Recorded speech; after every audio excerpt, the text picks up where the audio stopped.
Olá, eu sou Eduardo Costa, nós estamos iniciando mais um Versão Cristã, um programa que tem por objetivo trazer para vocês temas da atualidade a partir de uma perspectiva cristã. E hoje nós vamos discutir um tema fundamental para o processo republicano, para o processo democrático brasileiro, que são as manifestações que irão acontecer no próximo dia 7 de setembro. E para debater esse tema conosco, nós convidamos uma pessoa ilustre, professor Alex Fiuza de Mello. Para quem não conhece o professor Alex Fiuza de Mello, que é muito difícil, ele é formado em Ciências Sociais pela UFPA, Universidade Federal do Pará, tem doutorado em Ciências Sociais pela Universidade Estadual de Campinas, fez o seu pós-doutorado tanto em Madrid quanto em Paris, é professor titular aposentado da UFPA, coordenou o curso de Ciências Sociais da UFPA, foi diretor do Centro de Filosofia e Ciências Humanas da Universidade, foi pró-reitor de extensão e também reitor da UFPA entre 2001 e 2009. Ocupou alguns cargos públicos importantes, com destaque para o cargo de secretário de Estado de Ciência, Tecnologia e Inovação do Estado do Pará e o secretário também especial de Estado e Promoção Social também do governo do Estado do Pará. Para debater conosco, nós contamos aqui com a presença também ilustre da Paula Andrade, bacharel em Direito e especialista em regulação. Mas antes de iniciar, como de praxe, nós vamos ler um versículo bíblico, que está lá em 2 Crônicas, capítulo 7, versículo 14. Diz o seguinte: "E se meu povo, que se chama pelo meu nome, se humilhar e orar e buscar a minha face, e se desviar dos seus maus caminhos, então eu ouvirei do céu e perdoarei os seus pecados e sararei a sua terra." Alex, é uma grande alegria contar contigo no nosso programa. Obrigado por ter aceito o nosso convite. Você que tem, nos últimos anos, através do seu blog, Zoom Político, que inclusive as pessoas estão vendo o link aqui no nosso canal aqui, produzido uma série de reflexões. Você escreve muito bem, você é uma pessoa que consegue trazer com muita propriedade um debate político sobre temas da atualidade. E recentemente você colocou no seu blog justamente um artigo debatendo o significado, a significância do próximo dia 7 de setembro. Eu queria começar por aí contigo. Alex, na tua opinião, qual é o significado do 7 de setembro, das movimentações que estão acontecendo, das chamadas que estão acontecendo, das mobilizações para esse movimento de rua no dia 7 de setembro? Como é que tu avalias isso? Qual é o contexto que isso está acontecendo? Primeiramente, boa noite a todos. Quero agradecer a oportunidade. Eu não poderia me furtar em aceitar o convite, vindo de quem provém. E sendo direto a resposta que você me solicita, eu diria o seguinte: na minha visão, e meu blog é de opinião, e, portanto, eu emito apenas opiniões, com base, claro, em observações, em critérios, em mecanismos e metodologias que eu me apropriei ao longo da minha vida e eu coloco à disposição hoje da sociedade e do público. Mas é uma opinião apenas, então nada mais do que uma opinião e, portanto, pode-se concordar, discordar. O problema não é esse, o problema é a perda do ambiente democrático para isso. Então nós temos que resgatar o ambiente democrático para discutirmos e debatermos com civilidade, né, com pluralismo de ideias, com respeito recíproco, né? Isso tem tudo a ver, eu acho, que com o fundamento cristão da percepção da vida e da existência, esses temas delicados como esse. Na minha opinião, e é isso que eu argumento nos meus textos, o 7 de setembro representa o clímax, né, o ápice, né, o ponto mais aguçado daquilo que eu venho denominando de guerra brasileira. O conceito que eu estou usando de guerra brasileira é um conceito que ele me surgiu à mente no momento em que houve uma ruptura, que eu digo, da nova república, com a eleição de Jair Bolsonaro em 2018, que interrompeu um período de sucessão entre PSDB e PT, que foram os dois grandes partidos que canalizaram em torno de si, né, vamos dizer assim, o controle, a hegemonia do espaço político nacional. O Jair Bolsonaro, queiramos ou não, isso é um dado empírico, ele é um outsider nesse jogo todo. E certamente por ter sido outsider e ter sido eleito dentro de uma circunstância muito especial, que foi, na verdade, consequência da Operação Lava Jato, que descortinou e desmudou, não é, todo um esquema de corrupção sistêmica que estava instalado dentro do Estado brasileiro, em articulação com setores da sociedade civil, sobretudo empresariado, desde banqueiros até empreiteiros, isso aí não vou repetir agora. Então, Bolsonaro, naquele momento, conseguiu encarnar contra tudo e contra todos, né? Conseguiu encarnar um sentimento de rejeição da sociedade brasileira a toda aquela situação que se encontrava o país naquele momento, né? E ele também, isso é uma outra discussão a fazer, não faz parte da pergunta que você me colocou agora, ele conseguiu manter, de uma forma ou de outra, esse tipo de emblema, de estampa, né, de representação. Tanto que a popularidade dele é um fato político, ninguém pode contestar, independentemente de gostar ou não dele, ele é um fato político. Só que a partir da eleição dele, o que se percebeu foi que aqueles que ficaram despejados, não do poder por inteiro, porque o Estado brasileiro, o establishment que estava em um certo momento numa zona de conforto dentro do Estado brasileiro, boa parte dele continuou, não é que saiu, né? Nós temos aí representantes daquilo que a gente pode chamar de velha ordem, né, que eu chamo sempre da ordem cleptocrático-oligárquica, oligárquico-cleptocrático, né? Oligárquico porque oligarquia é governo de poucos. Então eu digo que não há democracia. Existe uma oligarquia no Brasil dominante, mas o pior, uma oligarquia cleptocrática, uma oligarquia articulada para, né, se beneficiar, né, dos recursos públicos, o que os teóricos antigos chamavam de patrimonialismo, né? Essa oligarquia, ela continua querendo reaver a totalidade do poder, a plenitude do poder que foi parcialmente bloqueado pela eleição de Jair Bolsonaro. Então, o que nós temos desde 2019 até hoje é uma guerra daqueles que não aceitaram democraticamente a alternância de poder, não é? Que não aceitam princípios mais conservadores, que democraticamente, gostando ou não, são legítimos, não é? E a alternância do poder existe para isso também, para alternar modos de pensamento, projetos sociais distintos, assim por diante. Então, não aceitaram essa alternância de poder.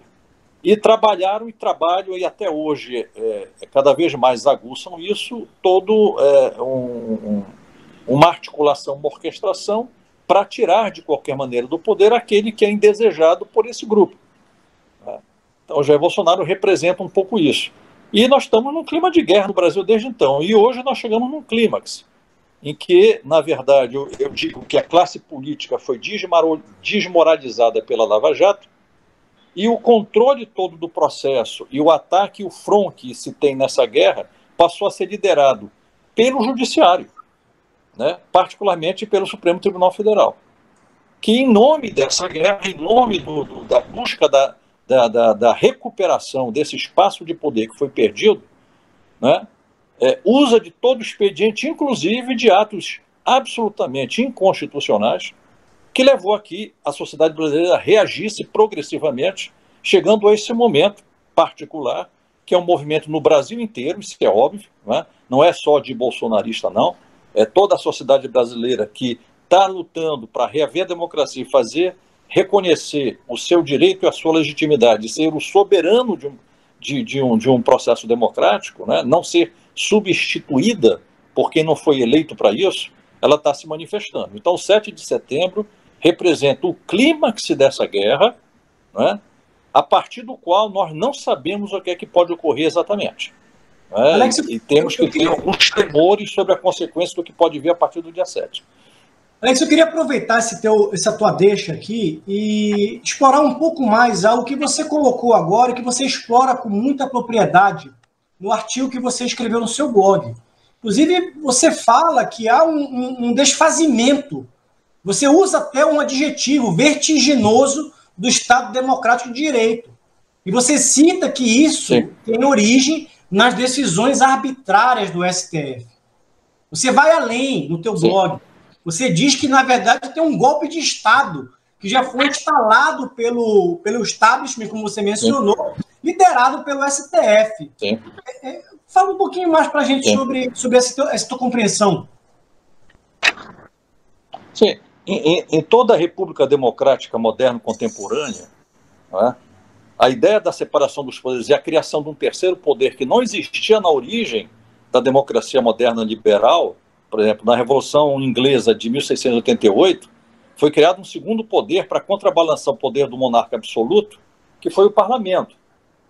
Só a partir do século XVIII, né, e sobretudo a partir dos trabalhos de Tocqueville e outros autores, né, a ideia de surgir um terceiro poder como um poder moderador, exatamente para contrabalançar crises eventuais que ocorriam entre rei e parlamento, o que criava instabilidade política permanente. Então, a ideia do terceiro poder é a ideia do poder moderador. E passou a ser o poder mais estratégico, ainda que é o único não eleito. É o único poder que não é eleito. Razão pela qual é o poder que tem apenas que garantir o cumprimento do pacto social, daquilo que está no contrato, que é representado na Constituição. Ora, o poder moderador, o poder judiciário, em cada república democrática, tem exatamente essa função e esta única função. Não de escrever leis e não de executar governo, não de governar, não é? Mas de garantir de que seja executivo, seja judiciário, cumpram exatamente aquilo que está estabelecido no pacto e não se afastem do pacto. Ora, quando um poder que não é eleito, não tem legitimidade para governar, e é chamado apenas para cumprir esta função, que é uma nobilíssima função, começa a ultrapassar o seu papel, não é? Começa a exacerbar o seu poder, a se intrometer em outros poderes, a legislar, a se intrometer no executivo e a burlar a própria Constituição e o próprio Estado de Direito, o poder que é chamado exatamente para garantir o Estado de Direito, ele descumpre o Estado de Direito. Então nós estamos no retorno àquilo que o Thomas Hobbes chamava de estado de natureza, onde a força, e não mais a norma pactuada, é que determina o rumo da sociedade, o rumo das coisas. Então nós estamos no caos, na barbárie. E o STF já tomou esta posição e está diariamente quase infringindo o Estado de Direito e a Constituição. E os grandes juristas, muitos já estão denunciando isso, e outros que não chegam a denunciar não o fazem por questões corporativas e de interesse de escritório pessoal e assim por diante. Tem uma situação gravíssima que nós vivemos no Brasil, e o espaço político que é chamado pela Constituição para reagir a uma atuação indevida do Poder Judiciário máximo, que é o Supremo Tribunal Federal, é o Senado. Mas o Senado declina disso porque é constituído por pessoas que são réus dentro do próprio Supremo, tem foro privilegiado, e para se proteger de uma reação do juízo do Supremo, não tem a coragem, né, de abrir um processo de investigação desses atos extremos, esses abusos de autoridade que vêm do Supremo Tribunal Federal. Então nós estamos num impasse. O Supremo não cumpre o seu papel e o Senado, que é para reagir, se ajoelha diante do Supremo e diante da ilegalidade e diante do abuso de autoridade. Não há para quem recorrer. Qual é a reação do povo, então? Não, eu sou o soberano, isso aqui não está certo, o pacto está rompido, vamos para a rua. Vamos exigir que isso aqui seja recolocado no devido lugar. Colocar os pingos nos is. Isso é extremamente legítimo, porque a democracia, na verdade, é o povo no governo. Né? É a vontade direta da população, que não se faz no dia a dia porque é impossível. Daí os representantes. Mas os representantes que na democracia representativa tinham que representar a vontade popular estão indo de encontro à vontade popular, estão insensíveis à vontade popular. Então o povo reage. Em qualquer lugar do mundo isso acontece. Claro que isso aqui é um processo, não é da noite para o dia, e não está acontecendo da noite para o dia. Isso vem amadurecendo ao longo dos meses, ao longo dos últimos anos, e nós chegamos numa situação já insustentável de que ou o povo reage ou vai ser implantado de uma vez por todas um estado de exceção no Brasil, que já está ocorrendo, na verdade, na prática. Então isso é muito grave. Então não é o que está se dizendo que é um ato golpista, ao contrário, é um ato de contragolpe. O golpe já está sendo dado, já foi dado. Essa é uma reação popular ao golpe que foi dado porque não tinha legitimidade de fazer o que está fazendo. Muito bem, Alex, nós estamos chegando aqui ao final do nosso primeiro bloco, foi rápido, e a tua fala foi muito cirúrgica, nós temos ainda aproximadamente 1 minuto e meio. Eu queria que nesses próximos 60 segundos, Alex, você respondesse uma pergunta de uma forma muito objetiva. Você acha que com as ações que estão sendo impetradas pelo STF, as nossas liberdades individuais aqui no Brasil estão ameaçadas? Não só estão ameaçadas, elas já estão sendo violentadas, já estão sendo desprezadas. Né? Nós estamos vivendo uma situação que se viveu em 64, só que com a ditadura da farda. Hoje é a ditadura da toga. Né? Só que naquele momento, o que é mais grave hoje é que quem está fazendo isso é quem deveria zelar pelo Estado Democrático de Direito, que não é papel direto dos militares, é do judiciário. Só que a ditadura da toga, como dizia Rui Barbosa, é a pior de todas, porque não há quem recorrer. Vai recorrer a quem? Não é? O povo tem que recorrer a si mesmo. Ou o povo se descobre. O ponto positivo é o seguinte, a gente pode terminar essa primeira fase da entrevista com isso. De tudo isso, o mais positivo é o povo se descobrir sujeito da sua história. E soberano que tem volição, sabe o que quer e se impõe. Os políticos têm que aprender a ter medo do povo quando não cumpre a vontade popular. E não ficar numa zona de conforto fazendo o que querem de costa para o povo. Então tem que amedrontar, sim, os representantes. Porque o representante, como o nome diz, são delegados do povo. Não podem estar de costas para o povo. E muito menos o judiciário, que não pode burlar a Constituição e a lei. Isso é um contrassenso. Isso é o máximo da ditadura. O máximo do totalitarismo. Isto é fascismo. Isto é fascismo. O fascismo é totalitarismo. Não é? O judiciário está tendo um papel fascista no Brasil. Chegamos ao final do nosso primeiro bloco do programa Versão Cristã, um debate muito interessante. Não desligue. Em menos de 3 minutos nós vamos retornar. E aí eu quero ouvir a intervenção da Paula para a gente continuar esse debate sobre, inclusive, o risco que nós temos de uma ruptura institucional no Brasil. Muito bem, nós voltamos ao nosso segundo bloco do programa Versão Cristã, um programa que tem por objetivo trazer para vocês temas da atualidade a partir de uma perspectiva cristã. E como de costume, de praxe, você que nos acompanha sabe, todo programa nós fazemos uma sugestão de leitura. E nós vamos sugerir, no dia de hoje, o livro do Franklin Ferreira, um teólogo bastante conceituado, Contra a Idolatria do Estado, o papel do cristão na política. Nesse livro, esse autor fala justamente sobre o papel do Estado na sociedade, na perspectiva cristã, discute temas como o próprio Alex Fiuza de Mello colocou, fascismo, nazismo, totalitarismo, perda do Estado democrático de direito. Muito bem, fica a recomendação. Nós vamos iniciar o segundo bloco, já passando a palavra para os comentários e para a pergunta da nossa querida Paula Andrade. Olá, Alex, boa noite. Primeiramente, eu gostaria de parabenizar pelos seus textos. O blog ele tem textos fantásticos, você faz uma análise tentando dar um equilíbrio no discurso, um distanciamento do objeto, algo muito importante para o momento. Cientista político, alguém que já teve experiências e faz análises sobre isso, inclusive professor universitário, é raro isso. Né? Temos visto o alinhamento de professores entrando para um dos lados e perdendo a chance de viver esse processo de outra forma. Eu queria saber, Alex, se você vê risco de ruptura institucional. O Brasil está numa situação em que alguns dizem a corda esticou. E como você avalia essa tensão, essa crescente estressamento entre poderes da República, né? A presidência da República, o Congresso Nacional também faz permite que isso aconteça, em função das atividades de CPIs e tudo mais, das casuísticas que se tornam sempre problemas, e o Poder Judiciário que entra também com decisões casuísticas, né, provocado inclusive por membros do Congresso Nacional. Como você vê todo esse conjunto de ações? Não, eu diria, Paula, que a ruptura institucional já ocorreu.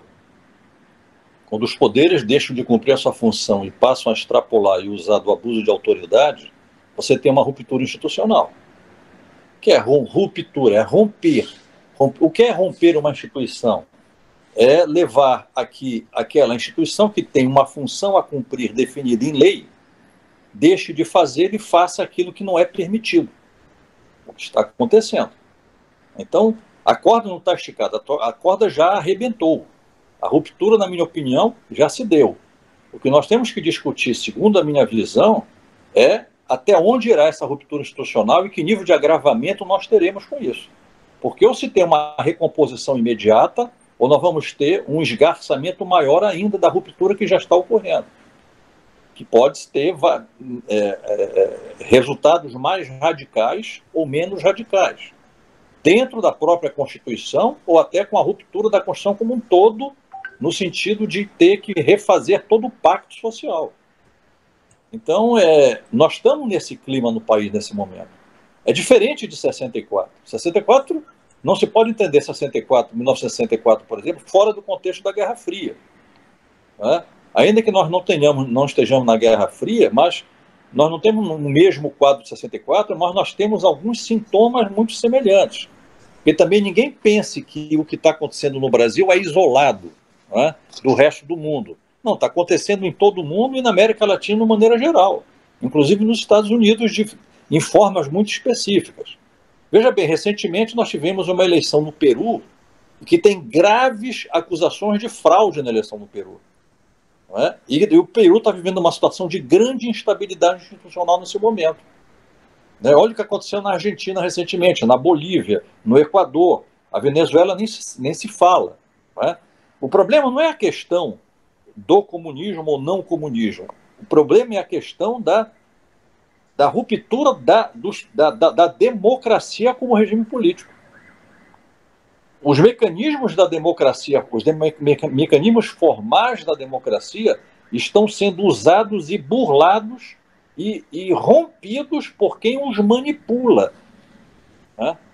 No mínimo, pense bem, no mínimo é suspeito um Tribunal Superior Eleitoral que tem que garantir que uma eleição seja absolutamente imparcial e seja absolutamente legítima, quando nós temos, não é mais indício, nós temos provas de que o sistema já foi invadido e que se criou, portanto, se não temos prova de que houve fraude, nós temos prova material de que o sistema não é seguro, que ele já foi invadido. Ora, por que não aperfeiçoar o sistema se existem mecanismos eletrônicos para isso? Por que tanta rejeição a isso, se é para pacificar o ambiente político?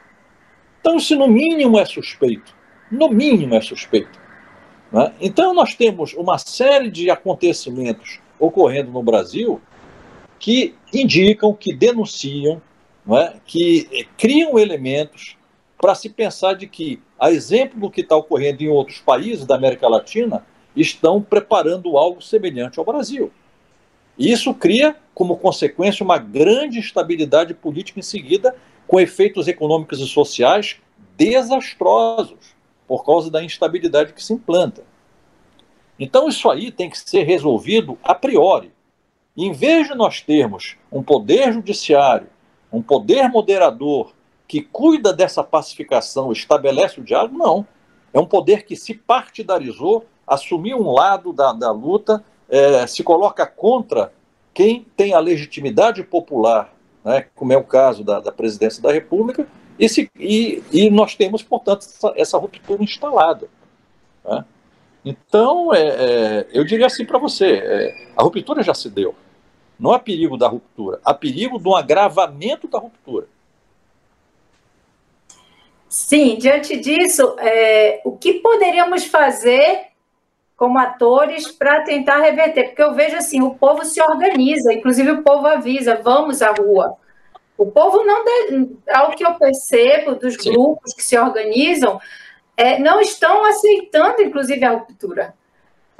Vamos cumprir a Constituição. Olha, está sendo descumprida, vamos protestar. Eu observo as pessoas preocupadas que a coisa não se alongue dessa forma, mas não vejo isso nos atores. O que os atores podem fazer, né? A sociedade ela tem que se organizar como está ocorrendo e tem que ir para campo, tem que sair em campo, né? Já que não conta com as instituições.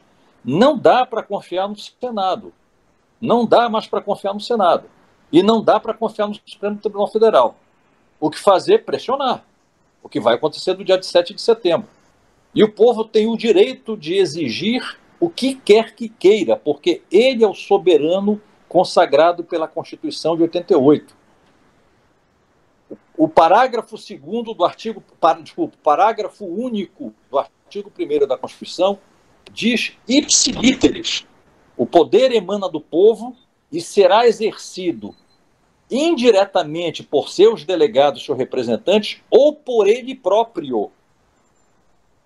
E o soberano, a fonte do poder, é o povo. Então, quando o povo sai à rua, é o soberano que sai à rua. E quem está nos cargos de representação, as autoridades constituídas, tem que ouvir o povo, sob pena de poder ser destituída diretamente pelo soberano. Isto não é antidemocrático, isso é a democracia pura. Quem está nos cargos de representação e se substitui ao povo, em nome do povo, estes sim estão burlando, estão usurpando o poder que não lhes cabe. O poder é do povo. Então não há nada de mais democrático do que, se em 7 de setembro o povo cercar a Praça dos Três Poderes e dizer: deputados federais, senadores, senhores têm 3 dias para destituir os ministros do Supremo Tribunal Federal, dentro da Constituição, porque pode-se abrir processo de impeachment no Senado. Está dentro da Constituição. Ministros, assinem uma carta de exoneração. Entreguem o cargo sob pena de serem empichados pelo Senado.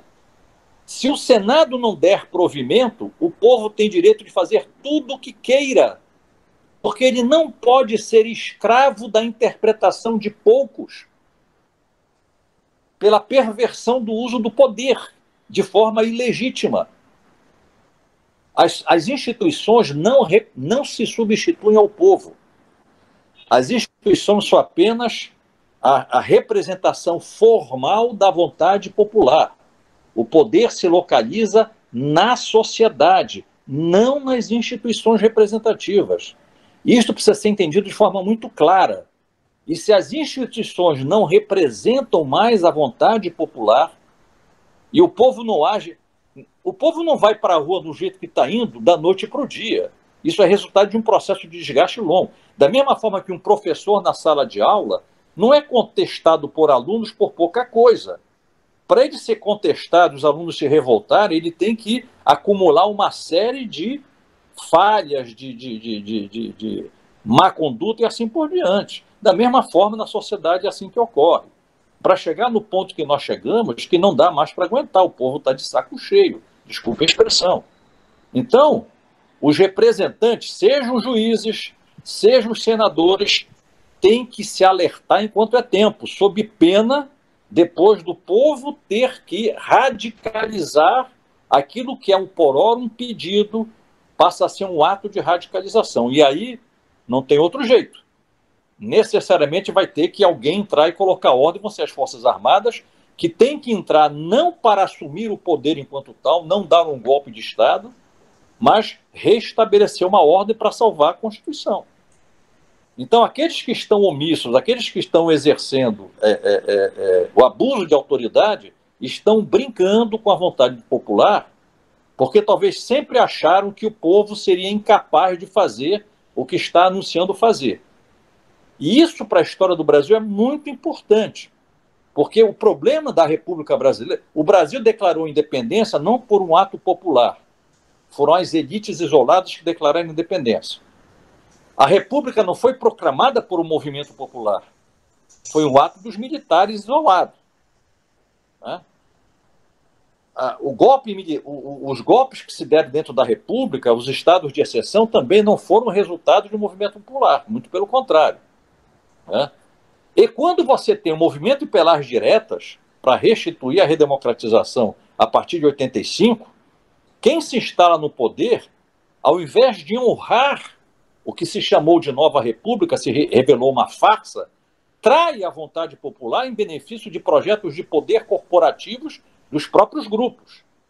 E é este establishment que se estabeleceu a partir de 85 e que está sendo questionado hoje pela sociedade, que não se sente mais representada por aqueles que traíram, da direita à esquerda.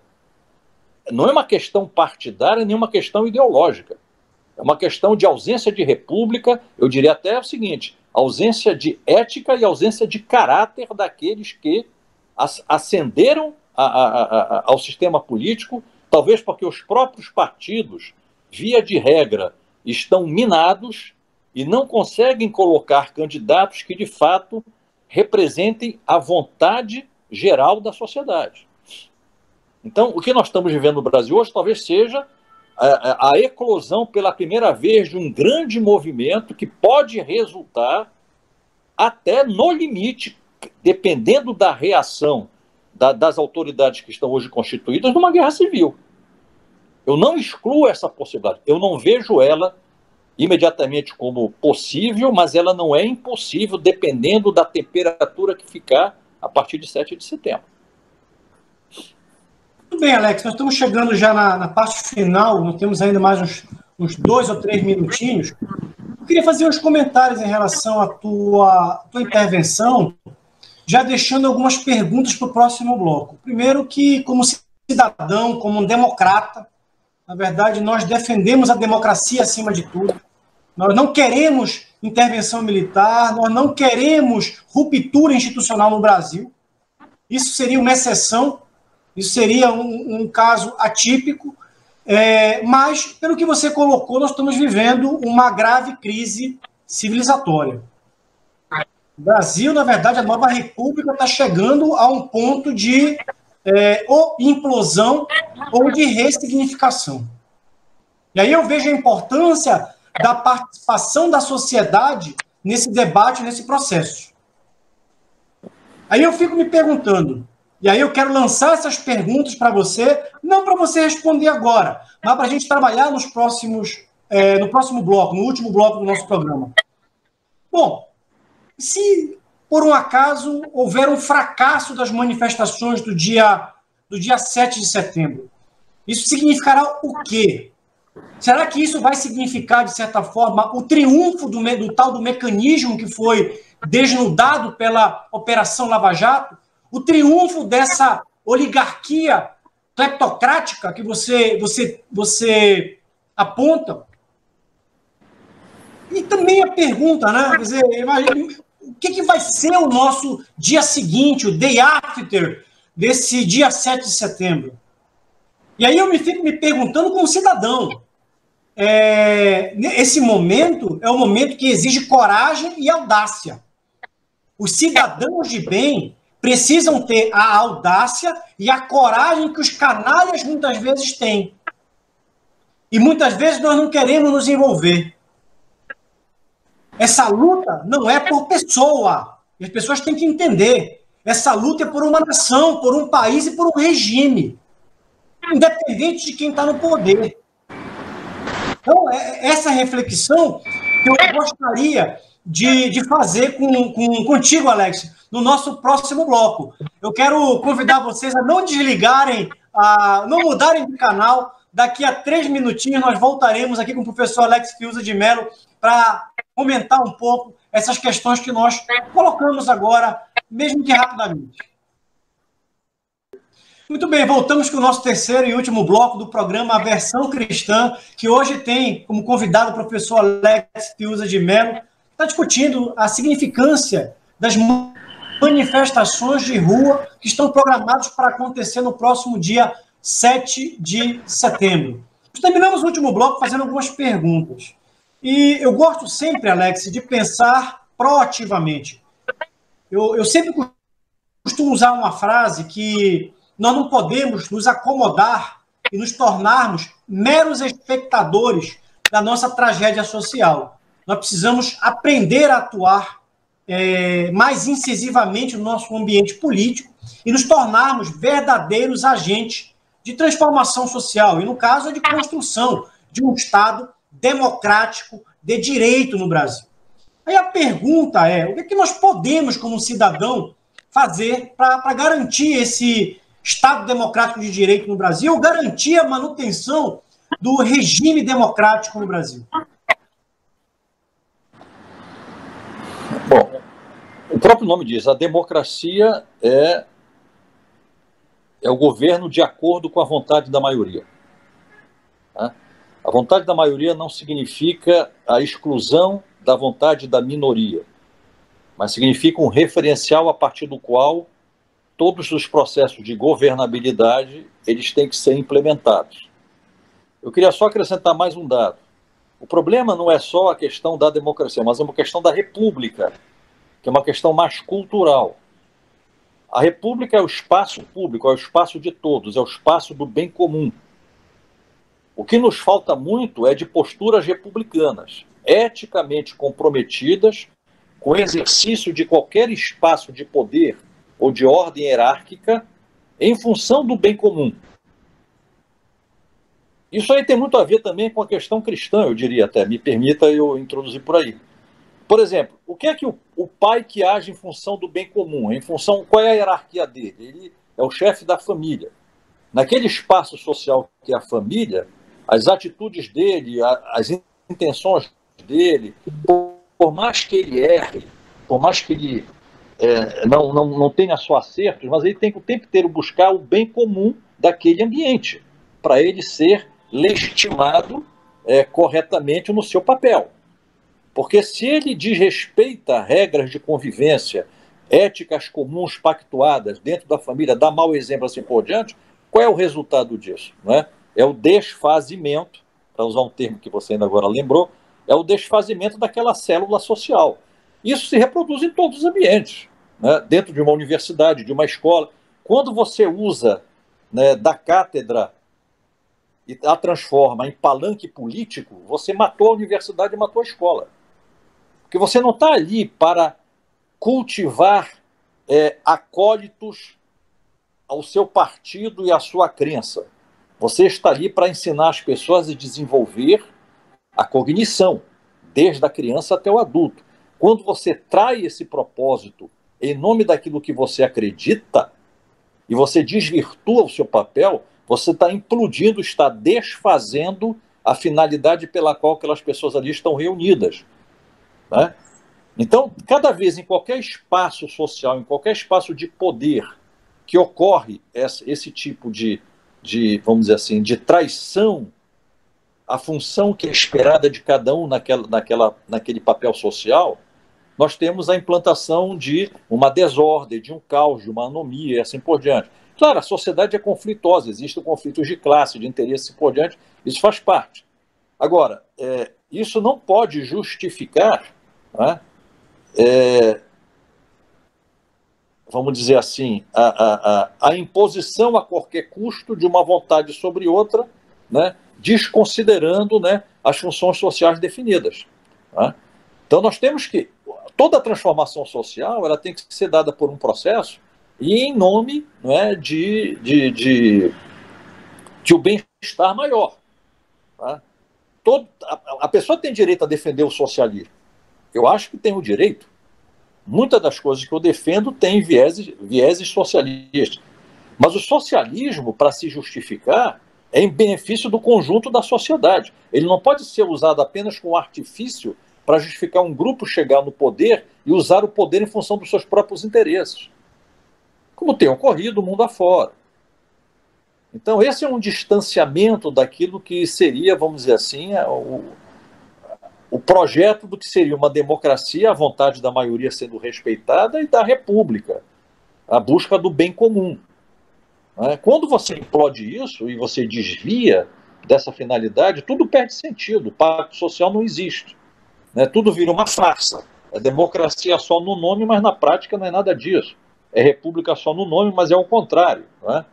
Ao invés de república, é o reino dos cleptocratas, dos corruptos, que são aqueles que, em um certo momento, se beneficiam do regime. Então, nós estamos no avesso de tudo aquilo que está escrito. E isso aí é muito claro, isso aí todo mundo reconhece isso. Quem não reconhece é porque está se beneficiando disso, ou porque é ingênuo, ou porque é cúmplice. Não tem alternativa, na minha opinião. Isso é uma opinião, obviamente. Agora, é um pouco isso, entende, Eduardo? Eu acho que é isso que tem que ser, na verdade, pensado. Muito bem, Paulo, eu queria ouvir seus comentários e se você tiver alguma pergunta para fazer para o Alex. Eu percebi, professor, que da semana passada para cá, o establishment tem tido algum tipo de reação, ou tentando esvaziar movimentos, ou tentando fazer que movimentos do outro lado tenham maior força e maior representatividade, até marcando protestos para o dia 12, tentando esvaziar o dia 7. Essas reações do establishment demonstram que eles percebem a população insatisfeita e tentam vilipendiar esse direito, esvaziar esse direito, ou conduzir a população de outra forma. Como a população observa isso? Dar mais revolta. O que observa é uma certa revolta das pessoas ao ver essas manobras. Não é? Hoje o Lewandowski... percebendo, né? Hoje o Lewandowski... Essas pessoas, na verdade, essas pessoas não são democratas. Sim. O democrata é aquele que aceita uma regra do jogo e está disposto a ver o adversário assumir o poder legitimamente, por vontade popular. Assimila a alternância de poder como uma coisa natural. Não pode ser democrático aqueles que, no dia seguinte à eleição do adversário, já está dizendo fora Collor, fora FHC, fora Temer, fora Bolsonaro, no dia seguinte à posse. Isso não é democracia, isso não é espírito democrático. Da mesma forma que não é democrático querer que o Lula saia ou a Dilma no dia seguinte à posse. Se for eleito pela sociedade, tem que cumprir o mandato, desde que esteja dentro da... Mas o que você está dizendo, essa reação do establishment, desse grupo que está instalado no poder há muito tempo, não é de agora, não. É desde o dia 1º de janeiro de 2019, no caso do Bolsonaro. A gente pode ver a mesma coisa no passado. Apenas que agora, quer dizer, toda ação é para impedir a reação da sociedade.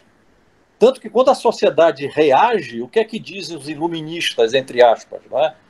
É um ato antidemocrático. Por que antidemocrático? Quem é a democracia, então? São eles próprios?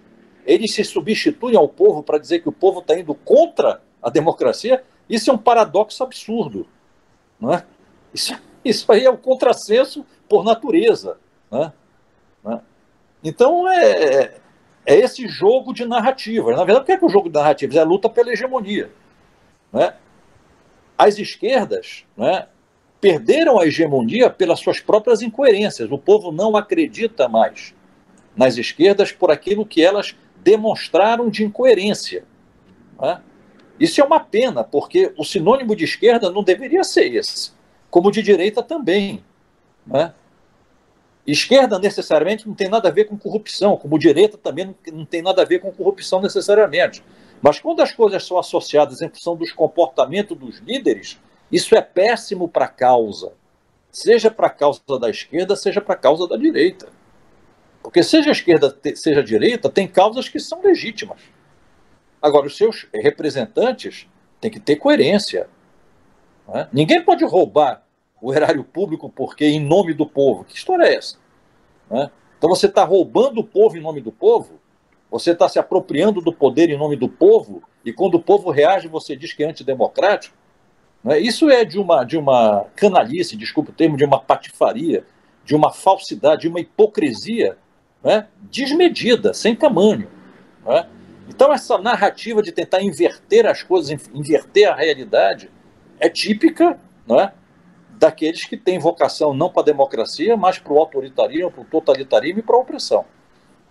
Alex, o que a gente observa no espectro político brasileiro, lamentavelmente, é uma tentativa de construção de narrativas e, sobretudo, de falsas narrativas. Eu, como cidadão, muitas vezes, que eu me sinto manipulado, muitas vezes. Justamente por pessoas que passaram a ocupar espaços públicos, e aí eu não estou falando somente de políticos.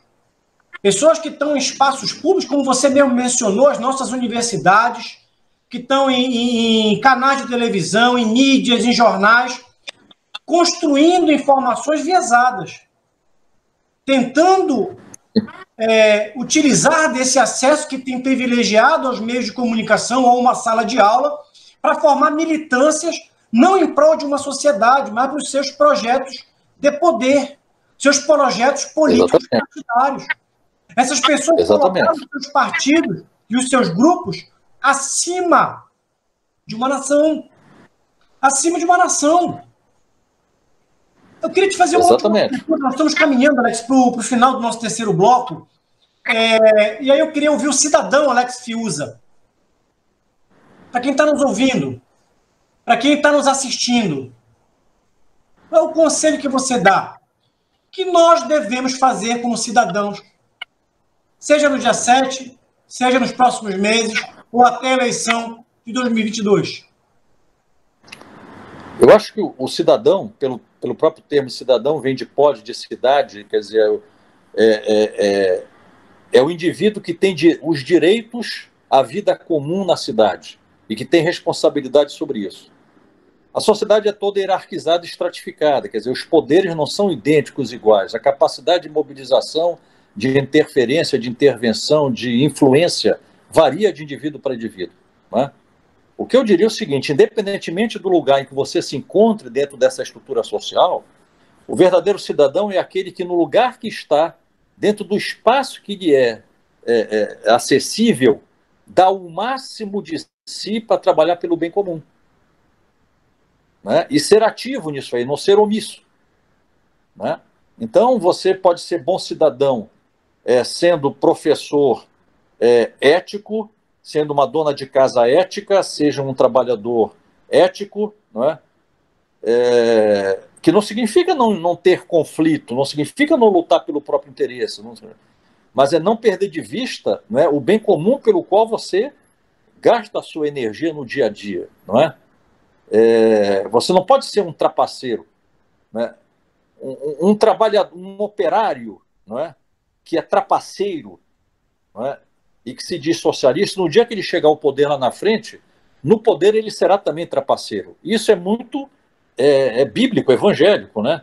Quem é fiel nas pequenas coisas será nas grandes. Quem é infiel nas pequenas será infiel nas grandes. Então há uma questão ética, de valor, né? De cultura aí, muito importante. A cidadania é um ato cultural, é um ato valorativo, é um ato ético. Não é? Então, participar plenamente de todos os espaços sociais em que você tem acesso, né? Desde dentro de casa, dentro da sala de aula, dentro da fábrica, até as ruas, quando for o caso. Seja para votar, seja para contestar, assim por diante, mas se fazer presente. Porque se você não se fizer presente, outros ocupam o seu lugar e deliberam o seu destino no seu lugar por você mesmo e pelos seus descendentes. Isso é ser cidadão, na minha opinião. Muito bem, Alex, eu quero agradecer a tua gentileza, a tua generosidade. Quero agradecer a Paula Andrade também por participar de mais uma Versão Cristã. Paula, que tem sido assídua, debatedora em nossos programas aqui. Acho que a fala do Alex, ela foi muito feliz, foi muito cirúrgica, precisa. O Brasil, Alex, eu estou convencido disso, ele precisa de uma nova geração de líderes em todas as áreas, uma nova mentalidade, mas que esses líderes prezem pela coisa pública. E nós, como cidadãos, precisamos entender o que é a res pública. Nós temos responsabilidade pela res pública, pela coisa pública. Nós nos acostumamos, muitas vezes, a sermos meros espectadores da política, dos acontecimentos sociais, dos fatos sociais. Está na hora dessa nova geração, está na hora da sociedade brasileira ter uma atitude mais proativa e não reativa. Está na hora de nós sairmos do Facebook, do WhatsApp, das mídias sociais, porque indignação que fica apenas em mídias sociais não se materializa em uma transformação social verdadeira. Está na hora de nós irmos... Pois não, Alex? Não, completo. Eu quero só falar no final um insight que eu tive ouvindo você agora. Está na hora de nós termos uma proatividade maior. E mais do que participar ativamente dos processos políticos, nós precisamos eleger melhor. Nosso Congresso Nacional, ele se assemelha, com exceções e honrosas exceções, a um sepulcro caiado. Está fétido, está podre, está apodrecido por dentro.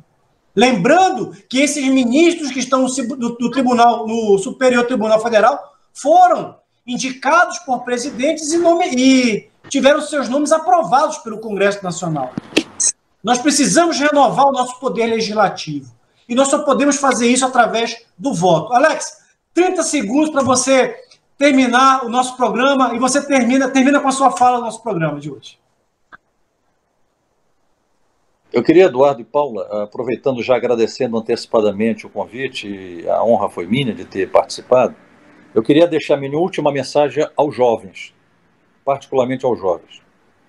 Um pouco inspirado no que você acabou de dizer, que me veio um insight aqui. Eu queria dizer aos jovens o seguinte: muito cuidado com a vida que vocês vão ter daqui em diante. Por que eu estou dizendo isso? Porque eu acompanho e percebo, sou sociólogo e observo isso, não precisa ser sociólogo para observar isso também, que os jovens hoje estão muito ligados nas redes sociais e nos meios de comunicação. Só que WhatsApp, Facebook, Twitter e assim por diante, quando são bons canais, veja bem, quando são bons canais, no máximo são canais de informação. Quando não são fake news, são canais de informação. O que eu quero dizer para o jovem? Muito cuidado. Informação não é conhecimento. E se você não buscar o conhecimento para além da informação, tenha certeza que esse conhecimento existe, é apropriado por poucas pessoas e que o usam contra você, sem você se aperceber. Porque só se percebe quem tem conhecimento. Quem vive só de informação não tem conhecimento e é manipulável. Eu dou um exemplo. O que é informação e conhecimento? Uma coisa muito simples, vamos usar a física. A informação é saber que a Terra gira em torno do Sol, correto? O que é conhecimento? Saber por que a Terra gira em torno do Sol. Que lei é essa que faz com que a Terra gire em torno do Sol? Tá? Você sabe que o Estado existe. É uma realidade, é uma estrutura presente na vida da sociedade, o Estado. Isso é uma informação. O que é o Estado? Como é que ele se constitui historicamente? Por que ele existe? Qual é o papel que ele cumpre? Isso é conhecimento. Os meios de comunicação de massa, não só eles não transmitem conhecimento via de regra, claro, há alguns programas que são bons em transmitir conhecimento. Procure esses programas, mas procure livros também, que também existem online hoje em dia. Procure livros, inclusive romances. Isso traz conhecimento. Porque senão você vai ficar sujeito apenas às mensagens do WhatsApp. E você será manipulado. E você, sem se aperceber, você perde de vista o conjunto da realidade. Você só se liga naquilo que lhe interessa momentaneamente, imediatamente. Você está interessado só no jogo, no colega, no movimento LGBT, no movimento ambientalista, no movimento de bairro, tal, mas perde de vista o contexto no qual todos esses fenômenos eles são gerados, eles se apresentam, eles se mobilizam, eles se movem. Se você não entender um pouco de economia, de política, de mundo, de globalização, de interdependência, e assim por diante, como é que um pouco de história, como é que nós chegamos aqui, o que é que nos levou até esse ponto que nós estamos, assim por diante. Se você não tiver essas ligações, você está perdido. Você é um sujeito que está condenado a ser manipulado por outrem, achando que você é dono do seu destino, e não é. Então, desconfie sempre de quem se diz que é melhor que os outros. Desconfie sempre quem lhe diz que o único caminho certo é este aqui. Desconfie sempre quem lhe apresenta uma utopia absoluta. Desconfie sempre de qualquer absolutismo, desconfie sempre de qualquer fundamentalismo, desconfie sempre daqueles que se apresentam as pessoas mais honestas do Brasil. Esses são farsantes, esses sempre são falsos profetas, esses que se dizem melhores que os outros, não acredite, né? Acredite sempre naqueles que são mais comedidos, têm mais cuidado em lhe dizer a coisa, tem até